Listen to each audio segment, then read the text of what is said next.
Today, we're diving into a topic that's often overlooked, but that is very crucial, and that is estate planning. I know it's not a glamorous or a trending topic, but trust me, it's one of the most important decisions your family can have. Did you know that 60% of Americans do not have a will in place?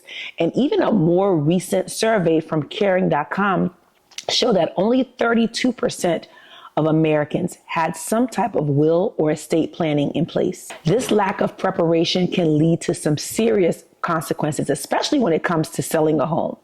In cases where there is no estate planning in place, it could take from 6 months to 18 months for a property to sell.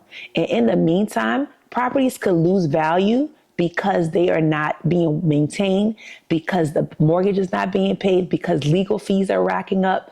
So it is very crucial to have some type of estate planning in place. You might ask, why estate plan?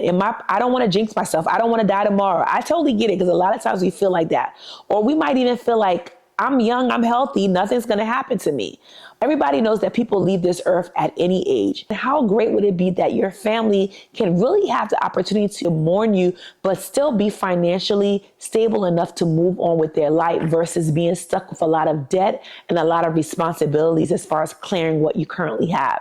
And that's why legacy planning and estate planning is so important. What are we really leaving for our families? Are we leaving debt? Are we leaving stuff? Are we leaving some deeds for homes that have been paid off, cars that have been paid off, some assets?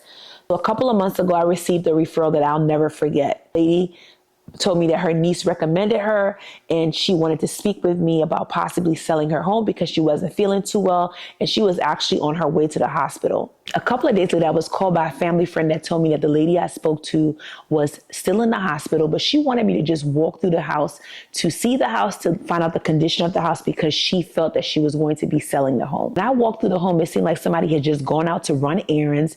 There were still some bulk items that were on the countertops, and it pretty much looked like she was going to be back later on that day. Unfortunately, she never returned back home.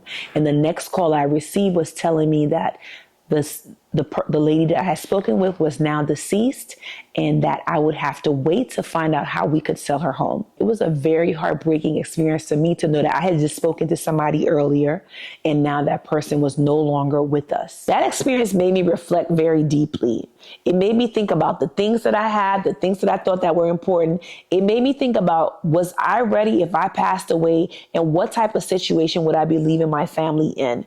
And that's when we started to look into estate planning. Reach out to the Office of Wills to find out, if someone dies without a will, what is the next process? And this is what I learned. The person that passes away has a spouse and no living parents or children, then the spouse will inherit everything. If the person who passes away has a spouse and minor children, then the spouse will inherit half and the minor children will inherit the other half. If the person that passed away has a spouse and children that are not minors, then the spouse would inherit 40% first and then half of the rest, and then the adult children would inherit everything else. If the person who passes away has a spouse, no children, but they have living parents, then the spouse would inherit the first $40,000 and then half of the rest, and then the parents would inherit the remaining amount. And that's if the spouse and the deceased were married for less than 5 years. If the spouse and the deceased were married for more than 5 years, then the spouse would inherit everything. Passed away has no spouse or children, but they have living parents, then the parents would inherit everything. And that's what happened in the situation of the estate that I had. Her mother became her personal representative and was able to inherit everything. The person that passed away has no children, no spouse, and no parents, but they have siblings, then the siblings would inherit everything. You can see how complicated it is. So it's best to have your wishes in writing just to avoid family problems and other complications. So let me ask you, have you started estate planning yet? And based on what I've shared so far, do you think it's something that you're going to do in the future?